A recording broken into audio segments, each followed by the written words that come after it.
আইমনিজ ব্লগৰ অন্য এটি ভিডিঅ'লৈ আপোনালোক সকলোকে স্বাগতম জনাইছোঁ। যিহেতু মাঘৰ বিহু আছিলে, গতিকে মাঘৰ বিহু ব্যস্ততাৰ বাবে ভিডিঅ' আপলোড কৰিব পৰা নাছিলোঁ।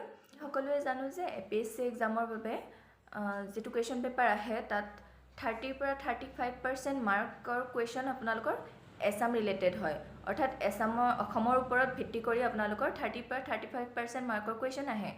সেইবাবে আমি অসমৰ ওপৰত যিমানে বেছিকৈ নলেজ গেইন কৰোঁ সেইটোৱে আমাক বেনিফিট দিব। আমি সৰুৰ পৰা সৰু কথা যদি আমি অসমৰ ওপৰত গোটেইখিনি কথা জানো, আমি অসমৰ ওপৰত সৰুৰ পৰা ডাঙৰলৈ যিমান পাৰি আমি যদি তথ্য কালেক্ট কৰি লওঁ, তেতিয়া সেই কালেকশ্যনখিনিয়ে আমাক এই 35% মাৰ্ক অনাত বহুত হেল্প কৰিব। চ' আজি আমি অসমৰ ওপৰত আলোচনা কৰিম। চ' আজিৰ টপিকটো হৈছে জিঅ'গ্ৰাফিকেল এপিথেটছ অফ আছাম। ভিডিঅ'টোৰ জৰিয়তে আপোনালোকে জানিব পাৰিব যে আচলতে অসমৰ কোনখন ঠাইক কি বুলি জনা যায়, একচুৱেলি কি বুলি জনা যায় সেইটো গম পাব। চ' আমি ভিডিঅ'টো ষ্টাৰ্ট কৰিম। ফাৰ্ষ্টতে আমি জানি লওঁ যে অসমক কি বুলি কোৱা হয়। আমাৰ অসমখনক কোৱা হয় the land of red river and blue hills. The land of red river and blue hills বুলি আমাৰ অসমক কোৱা হয়। তাৰপিছত আমাৰ গুৱাহাটী চহৰখনক দুটা নামেৰে জনা যায়। এটা হৈছে আপোনালোকৰ gateway of the north east India and আৰু নেক্সটটো হৈছে আপোনালোকৰ পঞ্চতীৰ্থ আৰু gateway of the north east India বুলি আমাৰ গুৱাহাটী চহৰখনক জনা যায়। ইয়াৰ পিছত আহিছে আমাৰ তেজপুৰ চহৰখন। তেজপুৰ চহৰখনক কোৱা হয় চিটি অফ ইটাৰনেল ৰোমাঞ্চ। আমাৰ ৰোমাঞ্চৰ চহৰ বুলি ফালে কোৱা হয় তেজপুৰ চহৰখনক। মানে ডিগবৈক আপোনালোকৰ কোৱা হয় অইল চিটি অফ আছাম বুলি। অইল চিটি অফ আছাম বুলি ক'লে আমি ডিগবৈখনৰ কথা ক'ব লাগিব। নেক্সট আহিছে আপোনালোকৰ Manchester of the east. Manchester of the east বুলি আপোনালোকৰ শুৱালকুছিক কোৱা হয়। তাৰপিছত খাজুৰাহো অফ আছাম বুলি কোৱা হয় আপোনালোকৰ মদন কামদেৱ, যি গুৱাহাটীত আছে, গুৱাহাটীৰ মদন কামদেৱক কোৱা হয় খাজুৰাহো অফ আছাম বুলি। নেক্সট আছে আপোনালোকৰ নৱদ্বীপ অফ আছাম। নৱদ্বীপ অফ আছাম বুলি আপোনালোকৰ নলবাৰীক কোৱা হয়। নলবাৰী যিখন আমাৰ ডিষ্ট্ৰিক্ট আছে, নলবাৰী ডিষ্ট্ৰিক্টক কোৱা হয়। তাৰপিছত আমাৰ অসমৰ পিৰামিডছ অফ আছাম। পিৰামিডছ অফ আছাম বুলি ক'লে আমি মৈদামৰ কথা ক'ব লাগিব। মৈদাম হৈছে আপোনালোকৰ চৰাইদেউ মৈদাম, যি শিৱসাগৰত আছে। আমাৰ শিৱসাগৰত থকা চৰাইদেউ মৈদামক আপোনালোকৰ অসমৰ পিৰামিড বুলি কোৱা হয়। মানে পিৰামিডছ অফ আছাম বুলি ক'লে আমি চৰাইদেউ মৈদামৰ কথা আমি ক'ব লাগিব। নেক্সট আহিছে টি কেপিটেল অফ আছাম। আমাৰ অসমখন হৈছে বেচিকেলি চাহপাতৰ বাবে বিখ্যাত হয়। আমাৰ অসমত চাহপাত প্ৰচুৰ পৰিমাণে পোৱা যায়। সেইকাৰণে চাহপাত পোৱা মেইন ঠাইখন হৈছে আমাৰ যোৰহাট ডিষ্ট্ৰিক্টখন। যোৰহাট ডিষ্ট্ৰিক্টখনক আমাৰ মেইনলি কোৱা হয় টি কেপিটেল অফ আছাম বুলি।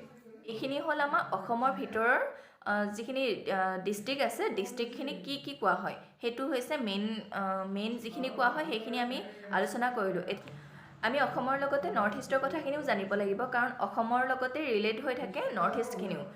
নৰ্থ ইষ্ট বুলি ক'লে আমাৰ যিকেইখন 6খন ষ্টেট আছে অসমৰ লগতে, সেই ষ্টেটকেইখনকো একচুৱেলি কি বুলি কোৱা হয় সেইখিনি আমি জানিলে আমাৰ কাৰণে ভাল হয়।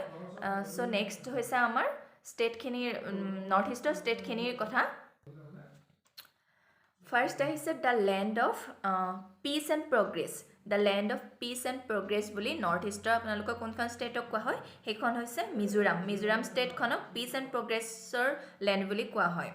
নেক্সট হৈছে Scotland of Assam. Scotland of Assam বুলি পেলাই আপোনালোকৰ হাফলঙক কোৱা হয়। হাফলং চহৰখন জানেই আপোনালোকে। হাফলঙক কোৱা হয় আপোনালোকৰ Scotland of Assam. Next north ইষ্টৰ ফালৰ পৰা আপোনালোকৰ Scotland of the east. Scotland of the east বুলি আপোনালোকৰ মেঘালয়ক কোৱা হয়। এইখন হ'ল আপোনালোকৰ নৰ্থ ইষ্টৰ ষ্টেট। এইটোৱে মনত ৰাখিব যে দুটা একে হয়, স্কটলেণ্ড বুলিয়ে কোৱা হয়, মাত্ৰ স্কটলেণ্ড অফ আছাম বুলি ক'লে আপোনালোকে লিখিব লাগিব হাফলংখনক, আৰু স্কটলেণ্ড অফ দ্য ইষ্ট বুলি যদি কয় তেতিয়া আপোনালোকে লিখিব লাগিব মেঘালয়, যিখন আমাৰ ষ্টেট আছে মেঘালয় ষ্টেটখনৰ কথা লিখিব লাগিব। তাৰপিছত আছে আপোনালোকৰ jewel of India. Jewel of India বুলি যদি কোৱা যায় আপোনালোকৰ, তেতিয়া আমাৰ নৰ্থ ইষ্টৰ এখনে ষ্টেট আছে, সেইখন হৈছে আপোনালোকৰ মণিপুৰ। মণিপুৰ ষ্টেটখনক জুৱেল অফ ইণ্ডিয়া বুলি পেলাই কোৱা হয়। আৰু নেক্সট আছে call of verdant valley. verdant valley বুলি আপোনালোকৰ ত্ৰিপুৰা যিখন আছে, আমাৰ ত্ৰিপুৰা ষ্টেটখনক কোৱা হয়। আমাৰ অৰুণাচল প্ৰদেশ যিখন ষ্টেট আছে সেইখনক কোৱা হয় আপোনালোকৰ the land of the dawnlit mountains. Mountains বুলি ক'লে আমি অৰুণাচল প্ৰদেশখনক ক'ব লাগিব। নেক্সট হৈছে স্কটলেণ্ড অফ ইষ্ট বুলি যেনেকৈ আমি মেঘালয়খনক জানিছিলোঁ তেনেকৈ আমাৰ নাগালেণ্ড ষ্টেটখনকো এটা নামেৰে জনা যায়, সেইটো হৈছে ছুইজাৰলেণ্ড অফ দ্য ইষ্ট।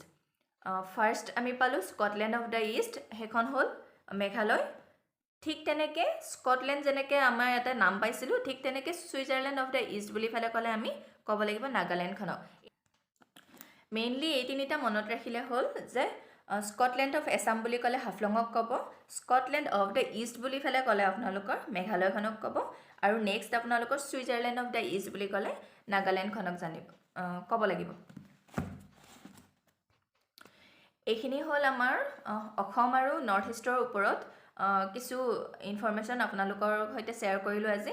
এইখিনিয়ে আপোনালোকক যে অকল APSC এক্সামতে হেল্প কৰিব এনেকুৱা নহয়, যিকোনো ধৰণৰ আপোনালোকৰ কম্পিটিটিভ এক্সামতো এই ইনফৰমেশ্যনখিনিয়ে বহুত হেল্প কৰিব।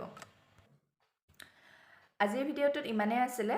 যদি ভিডিঅ'টো চাই ভাল পালে লাইক, কমেণ্ট আৰু শ্বেয়াৰ কৰিব, আৰু যদিহে মোৰ চেনেলটোত নতুন হয় আপোনালোকে ছাবস্ক্ৰাইব কৰিবলৈ একেবাৰে নাপাহৰিব। ধন্যবাদ।